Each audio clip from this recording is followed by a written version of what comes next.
السلام علیکم، کیسے ہیں آپ سب؟ امید کرتی ہوں کہ آپ سب خیریت سے ہوں گے۔ آپ کے کامنٹس آ رہے ہیں کہ یہ کتنا رہ گیا ہے ناول، تو ہم اپنے ناول کے اختتام کی جانب بڑھ رہے ہیں۔ زیادہ سے زیادہ 3 ایپیسوڈز اس کی ہوں گی، اس کے بعد یہ اینڈ ہو جائے گا انشاءاللہ۔ چلیے آئیے شروع کرتے ہیں اپنے ناول کا نیکسٹ پارٹ۔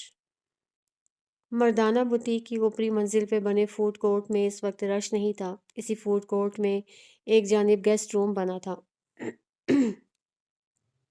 جہاں ورکرز اگر رات میں ایکسٹرا کام کرتے تھے تو انہیں ریسٹ کرنے دیا جاتا تھا۔ اس وقت اسی گیسٹ روم کے پلنگ پہ وہاج خان سو رہا تھا، بلکہ سو کیا رہا تھا، بری طرح بخار میں بے سدھ پڑا تھا۔ لحاف سر تک اوڑھے اسے جیسے کسی چیز کا ہوش نہیں تھا۔ وہ پچھلے 1 ہفتے سے بیمار تھا۔ کئی ڈاکٹرز کو دکھا دیا لیکن کوئی فرق پڑتا ہی نہیں تھا۔ اس کی حالت سے خوف کھاتے ہوئے وہاج کے ایک دوست نے عمر حیات کو کال کر کے بلا لیا تھا۔ وہ آتے ہی تمام لوگوں پہ چیخا چلایا تھا، دھمکیاں دی تھیں، ایک بوڑھے انسان کا خیال نہ رکھنے پہ 1000 باتیں سنائی تھیں۔ لیکن پھر بس ایک بات، اگر باپ اتنا پیارا ہے تو ساتھ گھر کیوں نہیں لے جاتے؟ اس بات پہ وہ تھم گیا تھا، کہنے کو کچھ بچا ہی نہیں تھا۔ وہ اوپر چلا آیا، گیسٹ روم کے دروازے پہ چند پل بے مقصد سا کھڑا رہا۔ اس آدمی کے سامنے ہوتے ہی وہ جذباتی ہو جاتا تھا۔ کچھ تھا کہ یہاں اس کا پتھر دل موم کی طرح پگھلنے لگتا تھا۔ گیسٹ روم زیادہ بڑا نہیں تھا، ایک درمیانے سائز کا کمرہ تھا جہاں 3 سنگل بیڈ رکھے تھے۔ بیڈ کے سامنے والی دیوار میں ٹی وی نصب تھا، دائیں جانب باتھ روم بنا تھا۔ عمر چھوٹے چھوٹے قدم لیتا آگے چلا آیا۔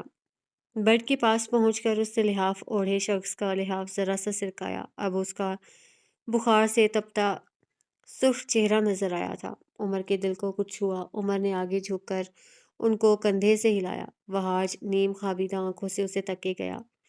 عمر نے ان کی کمر میں ہاتھ ڈال کر انہیں سیدھا کر کے بٹھایا تھا۔ وہ اس تن و من سے آدمی کو بغیر کسی دقت کے بٹھا گیا تھا۔ وہ مرد تھا۔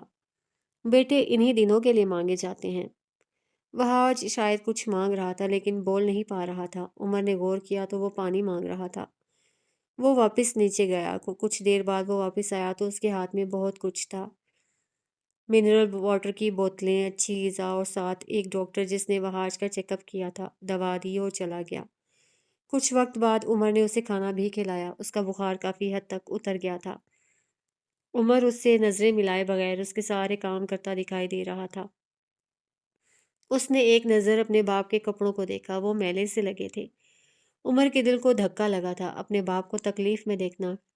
ہر اولاد کے لیے موت کا مقام ہوتا ہے۔ وہ ان سے ناراض تھا، شکوے تھے، لیکن یہ بیماری، وہ اس بیماری کو اپنے باپ کو کھوکھلا کرنے کا حق نہیں دیتا تھا۔ وہ الماری تک گیا تھا اور صاف کپڑے نکال کر لایا تھا۔ وہاج نکاہت زدہ سا اسے دیکھ رہا تھا۔ چند منٹ بعد عمر خود ہی اس کے کپڑے تبدیل کر چکا تھا۔ وہ بیٹا کم باپ زیادہ لگ رہا تھا۔ سارے کام کر لینے کے بعد وہ واپس اس کے سرہانے آ کر بیٹھا۔ وہاج چند لمحہ گردن موڑے اسے دیکھتا رہا، اس کی آنکھیں نم ہو رہی تھیں۔ پھر اس نے دھیرے سے اپنا سر عمر کے کندھے پہ رکھ دیا۔ عمر نے کچھ نہیں کہا، وہ بس خاموشی سے بیٹھا رہا۔ شاید وہ تھک چکا تھا، اب لڑنا، شکایات کرنا اس کے بس کی بات نہیں رہی تھی۔ کافی دیر تک وہ اسی طرح اس کے کندھے سے لگا بیٹھا رہا۔ اس کے آنسو بہتے رہے، اولاد کی جدائی اسے مار رہی تھی۔ مجھے معاف کر دو عمر، پلیز مجھے معاف کر دو، وہ بہت دیر بعد بولا تھا۔ عمر نے لب بھینچ لیے تھے، کم از کم وہاج خان وہ انسان نہیں تھا جسے عمر رلانا چاہتا تھا۔ میں نے بہت غلط کیا ہے، مجھے تمہارے اسکول کے وقت تمہارے ساتھ نہ ہونے کے لیے معاف کر دو۔ عمر کی آنکھوں کے آگے بہت سارے منظر ابھرے تھے، محروم، ادھورا بچپن، گالیاں دیتے جھڑکتے لوگ۔ وہ بس ساکن بیٹھا رہا۔ وہاج روتا جاتا اور کہے جاتا تھا، میں تمہاری جوانی کے دنوں میں تمہارے ساتھ نہیں تھا، میں نے تمہاری کامیابیاں نہیں دیکھیں، میں نے تمہاری شادی نہیں دیکھی۔ مجھے اس سب کے لیے معاف کر دو عمر، پلیز مجھے معاف کر دو۔ عمر کی آنکھوں سے چند آنسو ٹوٹ کر گرے تھے جنہیں وہ بے دردی سے رگڑ گیا۔ نہ جانے اسے رف ٹف رہنے کا کیا جنون سوار تھا۔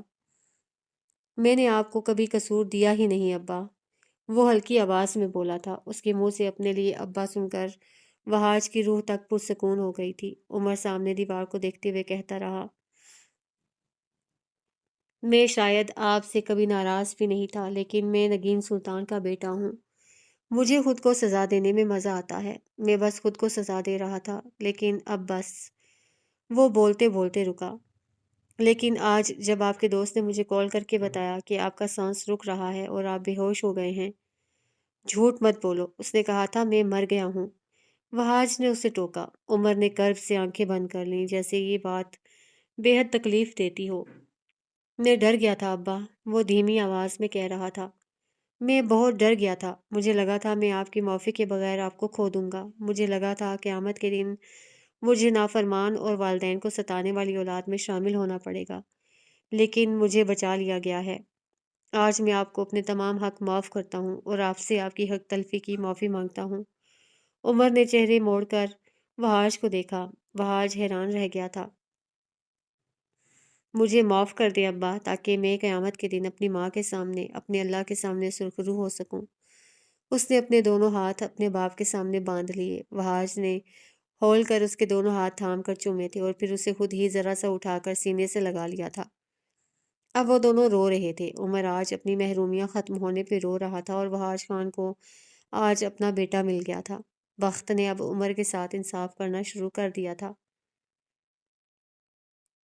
میں آپ کو معاف کرتی ہوں، لیکن میری ایک شرط ہے۔ لمحے کی فضو ہیزی ایک چھناکے سے ٹوٹی تھی۔ یاقوت کے دل میں دور کہیں وجدان اترا تھا۔ آس پاس چلتی ہوا نے دل ٹوٹنے کی نوید سنا دی تھی۔ آسمان نے یاقوت کو دیکھ کر تمسخر سے سر جھٹکا تھا۔ سفید لباس والی لڑکی کہہ رہی تھی، میں تمہیں ہر زیادتی، ہر تکلیف کے لیے معاف کرتی ہوں، لیکن بس ایک شرط ہے، میری مان لو اور لے لو معافی۔ اس کی آنکھوں میں زخمی سا تاثر تھا۔ یاقوت نے بے ساختہ اپنے دل کے مقام پر ہاتھ رکھا، خشک ہوتے لبوں پہ زبان پھیری۔ کیا شرط ہے تمہاری؟ وہ بدقت بول پایا تھا۔ طلاق۔ نرمین نے بس ایک ہی لفظ کہا تھا، لیکن یاقوت کو لگا تھا جیسے اس کا دل 1000 بار ٹوٹا ہو۔ مجھے طلاق دے دو یاقوت، کیونکہ میں تمہارے ساتھ ساری زندگی وفادار نہیں رہ سکوں گی۔ میں ساری زندگی تمہارے چھونے کو غلاظت اور قریب رہنے کو تعفن سمجھوں گی۔ اور یاد رکھنا، جب تک مظلوم معاف نہ کرے توبہ تو خدا بھی قبول نہیں کرے گا۔ یاقوت یکٹک پلک جھپکائے بغیر اسے دیکھے گیا۔ سارے الفاظ حلق میں دم توڑ گئے تھے۔ سانس بند ہونے لگا تھا۔ اس کے لیے اس لڑکی کو کھونے کی بات ہی سہانے روح تھی۔ میں میں تمہیں طلاق نہیں دے سکتا۔ کیا کیا پاگل ہو گئی ہو؟ کیسی باتیں کر رہی ہو؟ یاقوت لفظ جوڑ کر بول رہا تھا، شوقڈ وہ اب تک تھا۔ دیکھو نیرو، میری جان بات سمجھنے کی کوشش کرو۔ میں تم سے بے حد محبت کرنے لگا ہوں۔ تم جو چاہو گی میں کروں گا، جیسا چاہو گی ویسا کروں گا، لیکن پلیز مجھے یہ سزا مت دو یار، مر جاؤں گا میں۔ وہ آخر میں بے بسی سے بولا تھا، دل جیسے بند ہو رہا ہو۔ نرمین نے استہزاء سے سر جھٹکا تھا۔ میں کوئی ضد نہیں کر رہی یاقوت، تم سے دور جانا یا طلاق لینا میرے بس کی بات ہے ہی نہیں۔ میں ایک کمزور عورت ہوں، لیکن تم خدا کو کیا منہ دکھاؤ گے؟ کیا کہو گے اس سے کہ جس عورت کی عزت خراب کی، جسے تکلیف دی، جسے رسوا کیا؟ میں اس سے معافی نہیں مانگوں گا، لیکن آپ معاف کر دیں۔ خدا کی قسم یاقوت، فرشتے ہاتھ اٹھا اٹھا کر لعنت بھیجیں گے تم پہ اگر ایسا کیا تو۔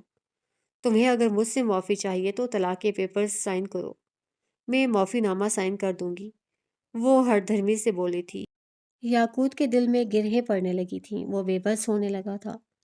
نیرو، پلیز پلیز میری بات سمجھنے کی کوشش کرو۔ I love you, I really do. اور میں مان رہا ہوں میں غلط ہوں، شرمندہ ہوں، پہلی غلطی تو خدا بھی معاف کر دیتا ہے۔ اسی لیے تو وہ خدا ہے یاقوت، بڑے ظرف والا، اعلیٰ ذات۔ ہم بندے ہیں، گناہوں پہ اللہ معاف کر دیتا ہے، بندے نہیں کرتے۔ مجھ سے معافی چاہیے تو قیمت ادا کرو، وہ جتاتے ہوئے بولی تھی۔ یاقوت نے نم ہوتی آنکھوں سے اسے دیکھا۔ اب کہ وہ بولا تو اس کی آواز ہلکی تھی۔ ڈیڈ نے کہا تھا جب لڑکیوں کے ریپسٹ ان کے شوہر بن جائیں تو لڑکیوں کو ان سے محبت ہو جایا کرتی ہے، اور لڑکیاں محبت سے دستبرداری نہیں دیا کرتی۔ کیا تم اسے دستبرداری دے دو گی؟ میں ایک وقت میں تمہاری محبت رہا ہوں نرمین، وہ ایک آس سے بولا تھا۔ شاید ابھی بھی کچھ بچ جانے کی کچھ رہ جانے کی آس۔ نرمین نے اسے ٹھنڈی ٹھار نظروں سے دیکھا۔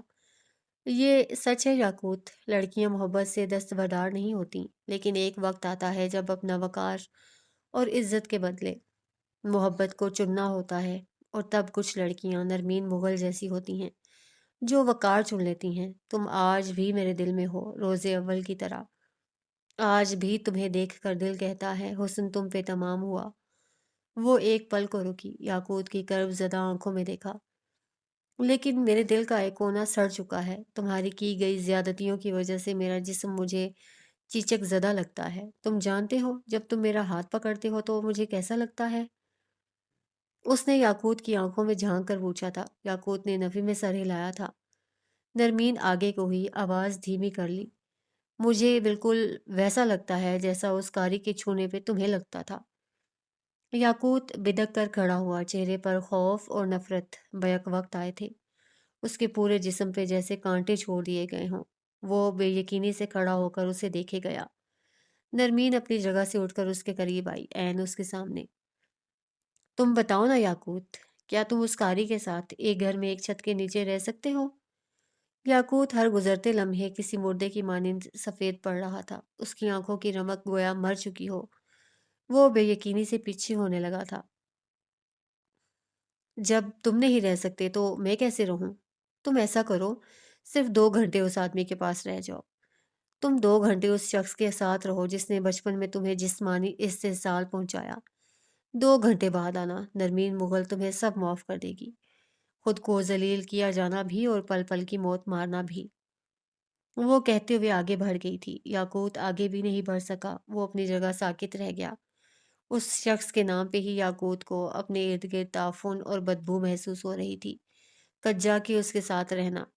آج یاقوت کو صحیح معنوں میں نرمین کی تکلیف کا احساس ہوا تھا۔ وہ بغیر اس کی طرف دیکھے، بغیر کسی اور کی طرف دیکھے، تیز تیز سیڑھیاں اترتا باہر کی طرف جا رہا تھا۔ سانس بند ہو رہا تھا، دل رک رہا تھا۔ سلطان منزل میں موجود فروا سلطان کے کمرے کی تمام بتیاں بجھی ہوئی تھیں، اے سی بند پڑا تھا۔ حفظ سارے کمرے میں پھیلا ہوا تھا۔ اسی تاریک کمرے میں بیڈ کی ایک جانب فرش پہ فروا بیٹھی تھی، گھٹنے سینے سے لگا رکھے تھے، گردن بیڈ پہ ڈھلکا رکھی تھی۔ اس کی آنکھیں سرخ متورم تھیں، کاجل بہہ گیا تھا اور مٹا مٹا سا میک اپ اب بھی موجود تھا۔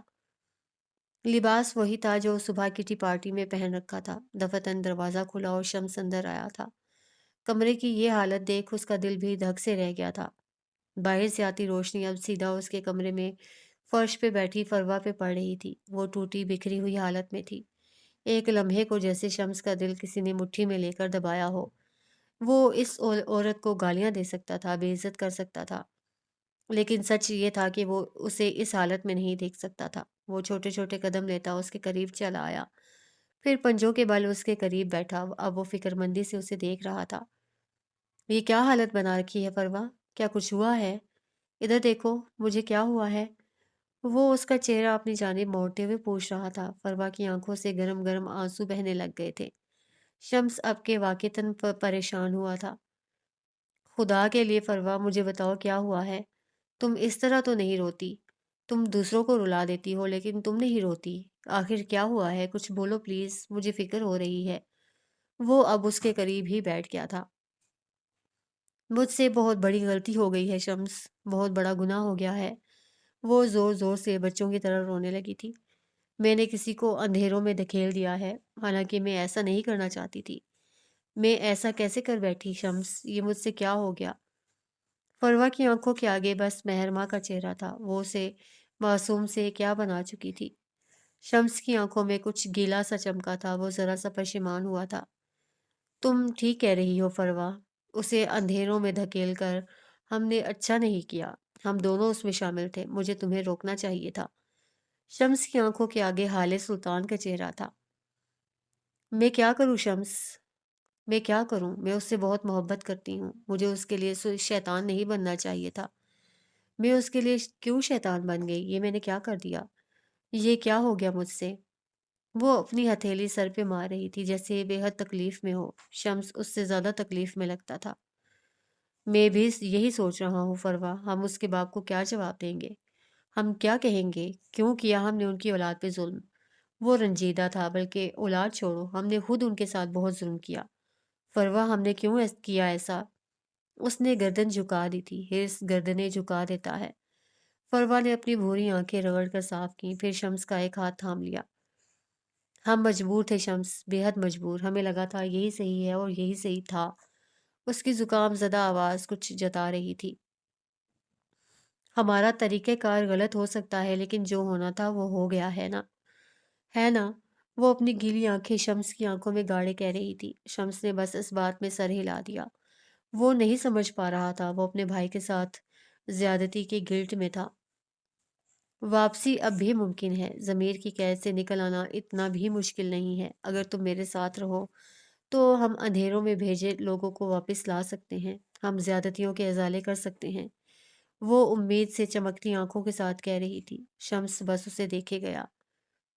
ہم گنہگار بنے، شیطان بنے، لیکن اب ہم فرشتے بنیں گے، ہم اپنے لوگوں کے لیے فرشتے بنیں گے شمس۔ ہاں، ہم یہ کر سکتے ہیں۔ وہ جلدی جلدی کہہ رہی تھی، اس کا بوڑھا چہرہ چمک رہا تھا۔ شمس کے چہرے پہ بھی امید در آئی تھی، وہ متفق تھا۔ یکدم فروا بولتے بولتے رک گئی، اس کی آنکھوں میں خوف تھا۔ کیا تم سب کچھ بھول سکتے ہو شمس؟ وہ سب جو 20 سال پہلے ہوا؟ کیا تم مجھ سے نفرت کرنا چھوڑ سکتے ہو؟ وہ امید کا ڈوبتا تنکا ہاتھ میں لیے پوچھ رہی تھی۔ شمس چند لمحہ اسے دیکھتا رہا، پھر دھیرے دھیرے سر اس بات میں ہلا دیا۔ میں تمہیں معاف کر چکا ہوں فروا، تم اگر اس وقت بھی مجھ سے معافی مانگ لیتی تو میں معاف کر دیتا، لیکن تم ضد پہ اڑی رہی۔ وہ بول رہا تھا اور فروا اسے سنتے ہوئے آنسو بہاتی رہی۔ میں تم سے نفرت نہیں کر سکا، اسی لیے کبھی تمہیں طلاق بھی نہیں دے سکا۔ ایک زندگی تھی جو ہم نے خراب کی، نفرت اور بدگمانی میں۔ لیکن اب بس، وہ ایک عزم سے مسکرایا تھا۔ اب ہم فرشتے بنیں گے، ہم دونوں اب نیک بنیں گے، جن کو اندھیروں میں دھکیل دیا ہے اب انہیں واپس بھی ہم ہی لائیں گے۔ میں سب فکس کر لوں گی شمس، میں سب ٹھیک کر دوں گی، بس ایک بار، مزید کوئی گناہ نہیں، کوئی برائی نہیں۔ فروا نے اس کی ہاں میں ہاں ملا لی تھی۔ وہ دونوں مستقبل کے منصوبے بنا رہے تھے، وہ ابلیس سے دوبارہ عزازیل بننے جا رہے تھے، لیکن شاید وہ بھول چکے تھے، عرش سے دھتکارے ہوئے لوگوں کی واپسی شاذ و نادر ہی ہوتی ہے۔ عمر حیات کے بنگلے پہ پھیلی رات گہری ہوتی گئی۔ وہ آدھی رات کے وقت گھر لوٹا تو تھکا ہوا سا لگتا تھا۔ گاڑی پورچ میں پارک کر کے وہ اندر بڑھ آیا۔ اس کا رخ اپنے کمرے کی جانب تھا، لیکن سیڑھیوں پہ حالے کو بیٹھا دیکھ وہ رک گیا تھا۔ کتنے دنوں سے اسے دیکھا نہیں تھا اور کتنی تکلیف ہوئی تھی۔ آج اسے دیکھ لیا تھا، لیکن تکلیف اب زیادہ ہو رہی تھی۔ وہ اسے نظر انداز کرتے ہوئے آگے بڑھ جانا چاہتا تھا، جب اس کی آواز پہ رکا۔ میں نے چائے بنائی ہے، پینا چاہو گے؟ وہ مڑا نہیں، دل میں شدید طلب ہوئی تھی کہ ہاں کہہ کر دے، لیکن مجھے ضرورت نہیں ہے کہہ کر وہ آگے بڑھ گیا۔ البتہ اس کا رخ اب اپنے کمرے کی جانب نہیں تھا، وہ کچن میں آ گیا تھا۔ شاید اسے کافی کی طلب ہو رہی تھی، کیونکہ باہر تک اس کے مگ میں چمچ چلانے کی آواز آ رہی تھی۔ حالے خاموشی سے اٹھ کر اس کے پیچھے کچن میں گئی، لیکن دروازے کے قریب خون کے دھبے دیکھ اس کا دل دھک سے رہ گیا۔ وہ فوراً آگے بڑھ آئی۔ عمر نے اس کا آنا نوٹ کیا تھا، لیکن موڑا نہیں۔ وہ ننگے پیر کھڑا تھا، اور جہاں کھڑا تھا وہاں بھی فاصلے فاصلے سے اسی طرح کے دھبے تھے، شاید اس کے پیر سے خون رس رہا تھا۔ تمہارے پیر کو کیا ہوا ہے؟ حالے نے اس کا بازو پکڑ کر اس کا چہرہ اپنی جانب موڑا۔ شیشہ لگ گیا تھا کچھ دن پہلے اور آج پھر لگ گیا، زخم گہرا ہو گیا۔ وہ مناسب لہجے میں کہتا واپس اپنے مگ کی جانب متوجہ ہو گیا، جبکہ اب حالے نے اس کے سامنے سے مگ اٹھا لیا تھا۔ خاموشی سے اس کا ہاتھ پکڑا اور ڈائننگ ٹیبل کی جانب چلی آئی، کرسی کھینچ کر اسے بیٹھنے کا اشارہ کیا۔ عمر بس بے تاثر نظروں سے اسے دیکھے گیا، چاہ کر بھی اسے روک نہیں سکا۔ ہلنا مت یہاں سے، ورنہ بہت برا پیش آؤں گی۔ وہ انگلی اٹھا کر تنبیہ کرتی کچن کیبنٹس کی طرف بڑھ گئی۔ اگلے ہی لمحے وہ ہاتھ میں فرسٹ ایڈ باکس لیے آتی دکھائی دی۔ عمر نے لب بھینچ لیے۔ وہ یہاں سے اٹھنا چاہتا تھا، لیکن بے بسی سے بیٹھا رہا۔ حالے اس کے پیر کے قریب جیسے ہی نیچے بیٹھی، عمر کھڑا ہو گیا۔ I can do it by myself۔ حالے اسی طرح بیٹھی رہی اور اس سے دیکھتی رہی۔ بیٹھ جائیں ASP صاحب، میں اتنی بری بھی نہیں ہوں۔